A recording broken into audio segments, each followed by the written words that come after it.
Егејскиот дел на Македонија во средината на 20. век поминал низ временски период од речиси една деценија на воени дејствија. Македонците од Егејска Македонија се наоѓале пред опасност да бидат истерани или уништени. Борбата што македонскиот народ во Егејска Македонија ја водел била борба за опстој, но во исто време и борба за слобода. По окупацијата на Грција во 1941, територијата на Егејска Македонија била поделена на 3 окупациони зони. Источниот дел на Егејска Македонија потпаднал под бугарска власт, централниот дел со градот Солун потпаднал под германска власт, додека западниот дел бил окупиран од страна на Италија. Уште во 1941 година македонското национално ослободително движење во Егејска Македонија се консолидирало и започнало борба против новата окупација. Летото 1941 година биле формирани неколку партизански групи во Нигрицко, Кукушко и во Драмско. Како воено-политички сојузник, македонците се определиле за Комунистичката партија на Грција и подоцна ЕЛАС, кои декларирале дека ќе се борат за ослободувањето на Грција од тројната окупација и дека потоа ќе им дозволат нивно самоопределување. Како резултат на заедничката соработка, во септември 1941 година во источниот дел на Егејска Македонија било организирано Драмското востание во содејство на македонски востаници и грци по националност кои биле припадници или членови на Комунистичката партија на Грција. Со својата организаторска активност кај македонскиот народ во Егејска Македонија во временскиот период од 1941 до 1943 година се истакнале македонските дејци Трифун Хаджијанов во Воденско и Лазо Трповски во Костурско и Леринско. Во средината на април 1942 година била формирана и прва партизанска група во Костурско со командант Наум Пејов и комесар Коста Трповски. Во април 1942 година била формирана Македонската антифашистичка организација во Воденско, на чие чело застанал Вангел Ајановски Оче. По иницијатива на Лазо Трповски бил формиран македонски партизански одред во Костурско, а во февруари 1943 година бил формиран и Леринскиот партизански одред Вич. Во септември 1943 бил формиран партизанскиот одред Лазо Трповски, кој го добил името по легендарниот македонски воено-политички раководител од Егејска Македонија по неговата трагична погибија. Овој, но и другите македонски партизански одреди во пролетта 1944 година бил расформиран како резултат на лицемерната политика на Комунистичката партија на Грција по однос на македонското прашање. Од огромно значење за дефинирање на македонската борба во Егејска Македонија било создавањето на Славјано-Македонскиот народно-ослободителен фронт во Костурско и Леринско, како политички сегмент, и Славјано-Македонската народно-ослободителна војска, како воен дел. СНОВ бил формиран по преговорите помеѓу македонските воено-политички раководства од Егејска Македонија и Македонското биро на Комунистичката партија на Грција. Основачката конференција на СНОВ за Костурско се одржала на 20 октомври 1943 во селото Дмбени и на 26 и 27 декември 1943 во селото Белкамен за Леринско.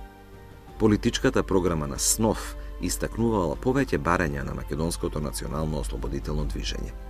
Прво, заедничка борба на македонскиот и грчкиот народ во Егејска Македонија до целосното ослободување на земјата од фашистичките окупатори. Второ, мобилизирање на македонскиот народ во единиците на Грчката национално ослободителна војска, ЕЛАС. Трето, политичка и вооружена борба против приврзаниците на Ванчо Михајлов. И четврто, македонскиот народ во Егејска Македонија да ги оствари своите национални права врз база на принципите прокламирани во Атлантската повелба од 1941 година и другите документи на сојузниците од антихитлеровската коалиција за самоопределување на народите. За да дојде до остварување на ваквите барања на македонците во Егејска Македонија, се наметнувала потребата од создавање на единствена организација на целата нејзина територија. За таа цел бил одржан состанок на двете окружни организации на СНОВ во селото Црновишта, Костурско, на 28 февруари 1944 година. Меѓутоа, веднаш дошле до израз несогласувањата по однос на целите на СНОВ од страна на окружните организации. Костурските раководители на СНОВ го застапувале гледиштето дека Грција, по примерот на Југославија, треба да се организира на федеративен принцип и да биде составена од две републики – Народна република Грција и Народна република Егејска Македонија. Меѓутоа, поради негативниот став на леринските раководители на СНОВ, Петре Пилаев и Ставрос Кочопулос, кои сметале дека националните права на македонците во Егејска Македонија треба да се остварат во рамките на грчката држава, состанокот не успеал, со што му бил зададен сериозен удар на целите на македонското национално ослободително движење во Егејска Македонија. Во април 1944 година, Централниот комитет на Комунистичката партија на Грција, кој веќе подолго време преговарал со грчките десничарски партии за формирање на коалициона влада, донел одлука за забрана на активноста на СНОВ и разоружување на македонските партизански единици, што на грчките комунисти им било наметнато како еден од условите за учество во владата на национално единство.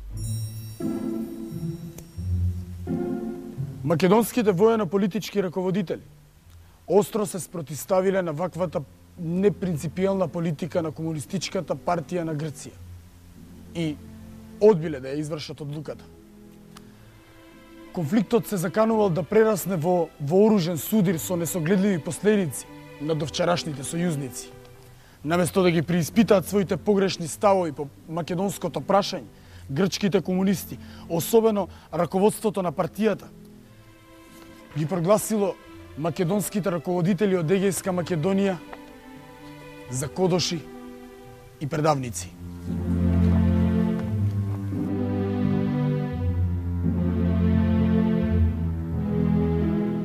Поради ваквата шовинистичка и лицемерна политика на раководството на Комунистичката партија на Грција, а и пред опасноста од меѓусебни крвопролевања, македонските воено-политички раководители решиле партизанските единици да се префрлат на територијата на Вардарска Македонија.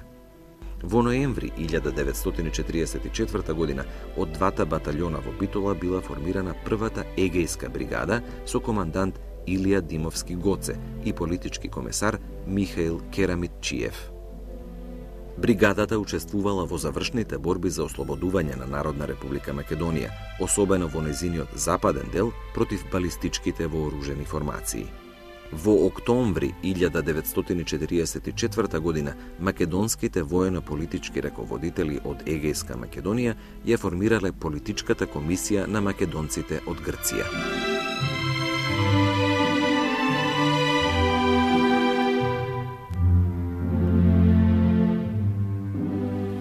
Ова политичко тело на македонците од Егејска Македонија решително го отфрла барањето на Комунистичката партија на Грција и ЕЛАС за разоружување на македонските воени единици, упатувајќи проглас кон македонците во кој, меѓу другото, истакнува: ќе го предадеме нашето оружје само тогаш кога ќе заврши нашата трагедија, кога ќе биде уништен фашизмот. Нека знае целиот свет. Се додека не се ослободиме, нема да го предадеме оружјето. Затоа, браќа, треба да дојдете, бидејќи овие денови се решавачки за нашата историја, за нашиот народ. Дигнете се, оти дојде часот за слобода. Дојдете сите и фатени за рака, ќе им докажеме на нашите непријатели дека не можат да не делат без наша волја. Изгрева сонцето на слободата и над нашата измачена Македонија.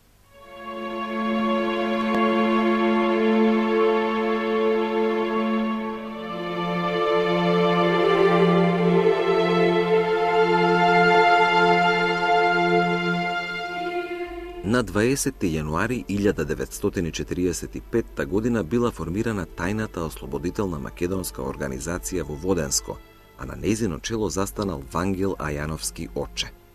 Организацијата била создадена во време кога се случила англиската воена интервенција во Грција. Во своето 3-месечно постоење, ТОМО се залагала за национална рамноправност на македонците во Грција и заедничка борба со антифашистичките сили против странската интервенција. Оваа македонска организација во Егејска Македонија била поставена на строго конспиративна основа и била прогонувана дури и од Комунистичката партија на Грција и од ЕЛАС. По повлекувањето на германските воени сили во октомври 1944 година и во услови кога се надзирал крајот на Втората светска војна, борбените действија во Егејска Македонија под грчка власт не престанале. Во услови на масовен терор, убиства и грабежи од грчките владини трупи и англиските интервенционисти, а по капитулацијата на ЕЛАС, на македонскиот народ во Егејска Македонија му била потребна една организација која ќе започне решителна борба за ослободување. На 23 април 1945 година бил одржан основачки состанок на Народно-ослободителниот фронт. На него присуствувале делегати од цела Егејска Македонија, при што било избрано раководство на организацијата во состав Паскал Митровски, секретар, Михаил Керамитчиев, Джоджо Урдов, Атанас Коровешов, Павле Раковски и Минчо Фотев, како членови на потесното раководство. Исто така биле формирани и Народно-ослободителен младински сојуз и антифашистички фронт на жените. Во програмата на Народно-ослободителниот фронт, усвоена на првиот конгрес, биле определени основните цели на оваа македонска организација. Според првото начело, НОФ се борел за независност и демократија во Грција, во заедничко содејство на македонскиот и на грчкиот народ. Втората цел на НОФ била извојување на национална рамноправност на македонците со грците во рамките на една демократска грчка држава. Уште со самото основање на Народно-ослободителниот фронт, организацијата станала мета на напад од страна на грчката власт. Македонските активисти на Народно-ослободителниот фронт биле прогонувани и судени со старите грчки обвинувања дека се велепредавници, автономисти, комитаджии. Раководството на Народно-ослободителниот фронт ја прифатило новонастанатата политичка реалност која била вовед во граѓанска војна и започнало организирање на вооружени групи за отпор. По повод започнувањето на воениот отпор на македонците во Егејска Македонија, воено-политичките раководители на Народно-ослободителниот фронт истакнале проглас во кој, меѓу другото, се вели: теророт, страшните мачења, масовните екзекуции и интернации, логорите на ужасот, безсрамните силувања на македонските мајки, жени и сестри, воопшто систематското уништување на македонскиот народ, како нација, од органите на грчкиот окупатор, ни даваат природно право и императивно ни налагаат да се браниме со оружје.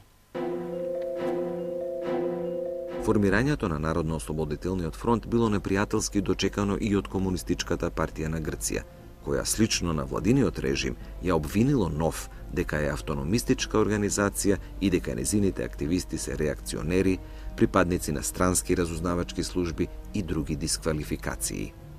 Сепак, поради драматичниот развој на настаните во Грција и поразот на ЕЛАС, како и воспоставувањето на монархијата и фалсификуваните избори и победата на грчката десница, Комунистичката партија на Грција полека го менувала односот кон Народно-ослободителниот фронт и се обидувала да најде начин за соработка со довчерашните верни сојузници од Втората светска војна, македонците. Првите контакти помеѓу Народно-ослободителниот фронт и Комунистичката партија на Грција за обединување биле направени во април 1946 година. Компромисот и спогодбата помеѓу Комунистичката партија на Грција и Народно-ослободителниот фронт се случил на 21 ноември 1946 година во селото Турје, Леринско. Со договорот за соработка, во суштина Народно-ослободителниот фронт ја изгубила својата независност поради мешањето, но и стравот на грчките комунисти дека македонската организација по завршувањето на граѓанската војна може да побара интегрално решавање на македонското прашање. Оваа спогодба била штетна за целите на македонската борба во Егејска Македонија и таа не ги одразувала нивните желби и стремежи. Во 1947 година граѓанската војна во Грција се развила со силен интензитет. Левичарската ДАГ се наоѓала во офанзива и нејзините воени единици успеале да создадат голема слободна територија која се простирала во Егејска Македонија. На слободната територија населението било претежно од македонска националност. Комунистичката партија на Грција во законските акти кои ги издала го признала националниот идентитет на македонците и нивните национални права во рамките на грчката држава. Во актот број 5 од главниот штаб на ДАГ, издаден на 10 август 1947, се вели: националните малцинства имаат еднакви граѓански и политички права да ја зачуваат и да ја развиваат својата национална култура, верата, националната просвета. На слободните територии во Егејска Македонија привремената власт на ДАГ и Комунистичката партија на Грција организираат училишта во кои наставата се одвивала на македонски јазик. Напоредно со тоа биле отворени и грчки училишта, и тоа во населени места каде доминантни по бројност биле македонците, што представувало доказ за лицемерната политика на грчките комунисти кон македонското прашање во Егејска Македонија. Учителите оспособени на краткотрајните курсеви во периодот од октомври 1947 до април 1948 година успеале да описмерат околу 10.000 македонци. Македонските училишта во Егејска Македонија работеле до март 1948 година, кога привремената демократска влада на Грција донела одлука за евакуација на децата во Југославија и во источноевропските комунистички држави.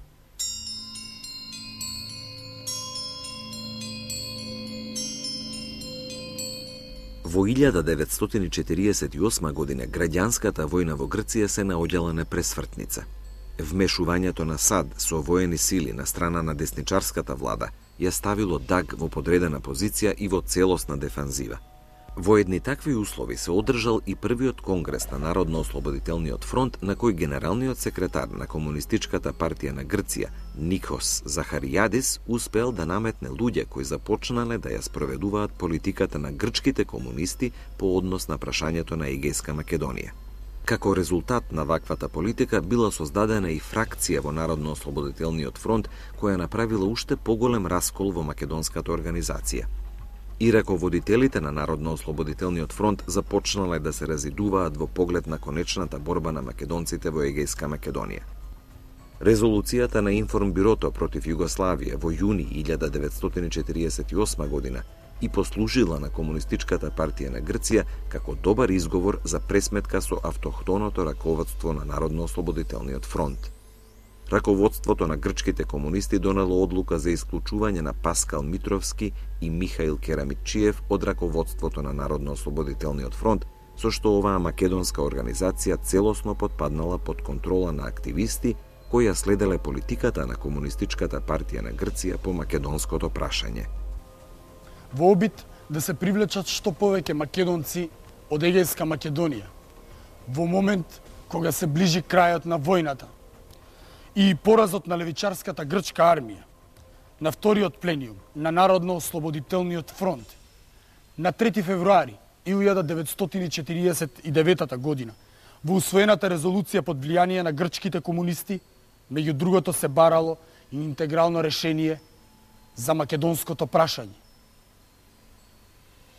Вториот конгрес ќе биде конгрес за прокламирање на новите програми и принципи на Народно-ослободителниот фронт, што представуваше вековен стремеж на нашиот народ.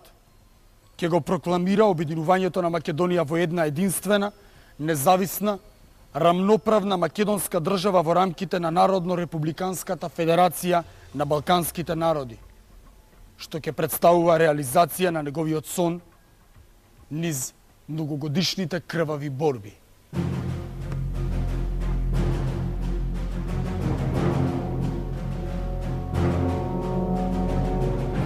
Во 1948 година започнале последните прегрупирања на спротивставените страни во граѓанската војна пред предстојните решавачки битки кои се случиле на планините Вичо и Грамос. За да се заштитат од ужасите на војната, привремената демократска влада на Грција донела одлука да бидат евакуирани децата од подрачјата кои се планирало да бидат зафатени од најголемите битки.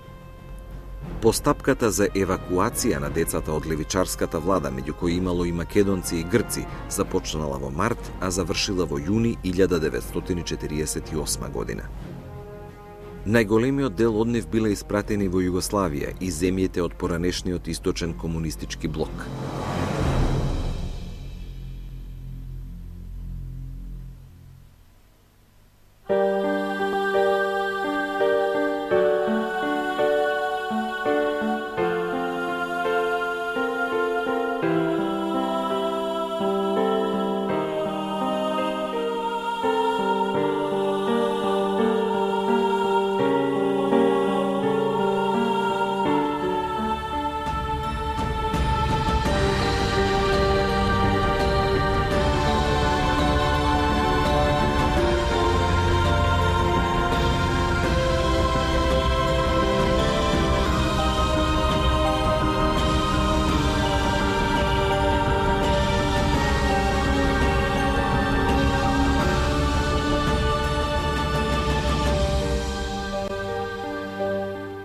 Во 1949 година, за време на завршните битки од војната, ДАГ, поради недостатокот на борци, започнала да регрутира борци од редот на овие малолетни деца бегалци, кои биле на 12 и 13 годишна возраст, а биле избирани не според годините, туку според висината. На овој нечовечки и нехуман гест реагирале голем број македонски мајки од Егејска Македонија, особено од Костурско, кои и писмено се обратиле до раководството на Комунистичката партија на Грција и ДАГ да не ги испраќа нивните деца на фронтот и да ги врати кај родителите. Под притисок на меѓународната заедница и на родителите на овие деца, раководството на ДАГ се откажало од овој бесмислен потег. Во март 1949 година бил одржан вториот конгрес на Народно-ослободителниот фронт, кој со своите решенија и одлуки во услови на инфериорна позиција на ДАГ немал некое големо значење за развојот на Народно-ослободителната војна на македонскиот народ во Егејска Македонија. Од Конгресот бил упатен проглас до македонскиот народ да ја продолжи борбата против грчкиот монархофашизам до конечната победа. За да се создаде впечаток дека Комунистичката партија на Грција ја поддржува борбата на македонскиот народ за слобода, во април 1949 година Паскал Митровски бил назначен за министер во привремената демократска влада на Грција, што повеќе имало символично значење отколку некаква суштинска промена во ставовите кон македонците од Егејска Македонија. По поразот на единиците на ДАГ, воено-политичките раководители на Народно-ослободителниот фронт се повлекле на територијата на Албанија. За да се оправда поразот на ДАГ, под влијание на генералниот секретар на Комунистичката партија на Грција, Никос Захаријадис, на 3 октомври 1949 година албанските власти ги уапсиле Паскал Митровски, Павле Раковски, Минчо Фотев, Евдокија Балева Вера, Уранија Пировска, Ташо Хаджијанов, Ламбро Чолаков, Христо Коленцов Кокинос, Лазо Поплазаров и Темистокли Зиовски, сите активисти во раководството на Народно-ослободителниот фронт.